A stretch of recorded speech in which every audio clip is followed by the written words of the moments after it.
For nearly 2 weeks, the fighting in West Asia was largely centered on Iran, Israel, and the United States. Now, the conflict appears to be spreading. Iran has launched missiles and drones at Bahrain, Kuwait, and Jordan, countries that host American military bases, just hours after the United States carried out another round of strikes inside Iran, including on the under-construction Darkovin nuclear facility.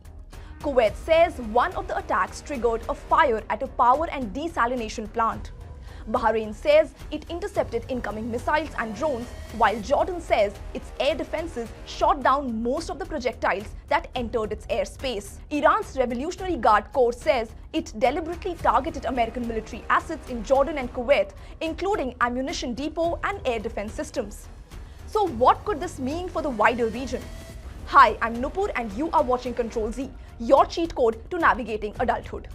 To understand what's happening, we need to go back to the latest American strikes. The United States says it launched overnight attacks on military targets inside Iran after earlier Iranian-backed attacks killed 2 American service members in Jordan.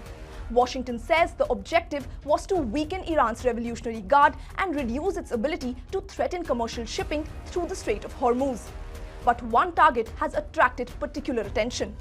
Iran says American strikes hit the under-construction Darkovin nuclear power plant in Khuzestan province.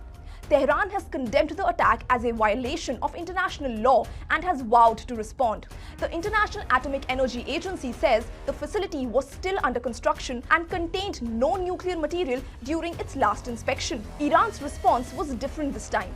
It launched missiles and drones at Bahrain, Kuwait, and Jordan. These countries are not random targets. All 3 host important American military facilities. Jordan has long served as a key logistics and operational hub for US forces in the region. Kuwait hosts several American military installations, including Ali Al Salem Air Base. Bahrain is home to the headquarters of the US Navy's 5th Fleet, one of Washington's most strategically important commands in the Gulf.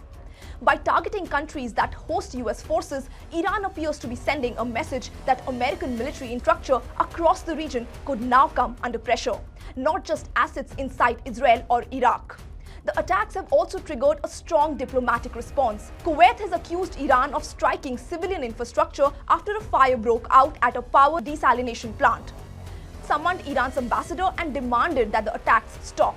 The UAE, Qatar, and Lebanon have also condemned the strikes while urging both sides to return to diplomacy and prevent the conflict from escalating further. That reflects a broader concern across the Gulf. Many countries in the region have tried to avoid becoming direct participants in the confrontation between Washington and Tehran. But as missiles begin crossing their airspace or landing on their territory, that becomes increasingly difficult. The military confrontation is also spilling into one of the world's most important shipping lanes. The Strait of Hormuz handles roughly 1/5 of the global oil trade. Iran says it has blocked 2 vessels using what it called an unsafe route. The United States, meanwhile, says it is enforcing restrictions on Iranian shipping. Both sides are now exerting pressure in one of the world's most critical energy corridors. Markets are already reacting. Brent crude has climbed above $90 a barrel as traders price in the risk of supply disruption. Shipping activity through the strait has also slowed, adding to concerns that a prolonged conflict could affect global energy supplies. Meanwhile, another development in Washington has added to the political dimension to the crisis. President Donald Trump has called for Iran to be added to a bipartisan sanctions bill that was originally designed to increase pressure on Russia over the war in Ukraine. The proposed legislation has not yet become a law. It still needs approval from both the Senate and the House of Representatives. But Trump's comments suggest that he wants Congress to broaden the scope of the bill to include Tehran as tensions continue to rise between the 2 countries. The immediate question now is whether this remains a cycle of retaliation or marks the beginning of a much wider regional conflict.